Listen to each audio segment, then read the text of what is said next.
मसीह यीशु में आप सबको शालोम। आज की तिलावतें, पहली तिलावत तस्नीह शरह की किताब उसके 6 बाब और उसकी 4 आयत से 13 आयत तक ली गई है। खुदा की मोहब्बत, खुदा की वफादारी, खुदा की ताबेदारी में चलने के मुताबिक है। खुदा जो है बनी इसराइल से कहता है कि सुन ए इसराइल, कि तू अपने सारे दिल, अपनी सारी जान और अपनी सारी अक्ल से अपने खुदा को प्यार कर। और खुदा जो है बनी इसराइल के लोगों को कहता है कि तुम ये हुक्म जो मैं तुम्हें देता हूँ अपने बच्चों को सिखाओ, अपने लड़कों को सिखाओ, सोते हुए, बैठते हुए, जागते हुए और राह में चलते हुए, यहाँ तक कि तुम मेरे हुक्म अपने घर की दहलीजों पर और दीवारों पर रखो, ताकि तुम्हारी औलाद मेरे हुक्मों को जान सके, मेरी वफादार रह सके और वो कभी भी मुझे ना भूले। आज की अंजील मुकद्दस मत्ती की अंजील उसका 17वां बाब 14 से 20वीं आयत से ली गई है। आज की अंजील मुकद्दस में खुदावंद यीशु मसीह के पास एक आदमी आता है जिसका बेटा मिर्गी के मर्ज में मुब्तला है, और वो आकर कहता है कि आए खुदावंद मुझ पर रहम कर।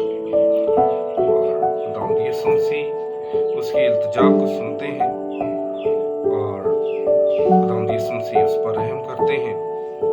और वो शख्स खुदावंद यीशु मसीह से कहता है कि मैं अपने बेटे को तेरे शागिर्दों के पास लेकर आया था, लेकिन उनसे मेरे बेटे को शिफा ना मिल सकी। खुदावंद यीशु मसीह दोबारा से उसे कहते हैं कि अपने बेटे को मेरे पास लेकर आ। वो लेकर आता है तो खुदावंद यीशु मसीह उसके अंदर जो बदरूह होती है, खुदावंद यीशु मसीह उसे धमकाते हैं और वो फौरन उससे निकल जाती है। शागिर्द जो खुदावंद यीशु मसीह जब अलग जाते हैं तो खुद शागिर्द खुदावंद यीशु मसीह से पूछते हैं कि आए खुदावंद ये बदरूह जो है ये हमसे क्यों ना निकल सकी।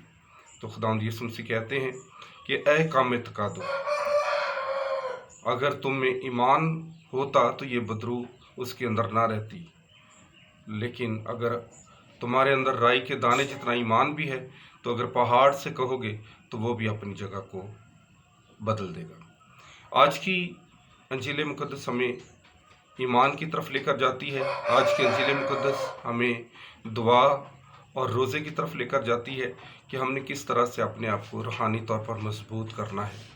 और जब हम रूहानी तौर पर मजबूत होते चले जाते हैं तो तमाम कुव्वतें, तमाम इब्लीसी ताकतें और तमाम इब्लीस की आजमाइशें जो हैं वो हमसे दूर होती चली जाती हैं और हम खुदावंद यीशु मसीह के गवाह बन जाते हैं। और इस दुनिया में रहते हुए तमाम तर मुश्किलात का और आजमाइशों का हम दलेरी से मुकाबला करते हैं।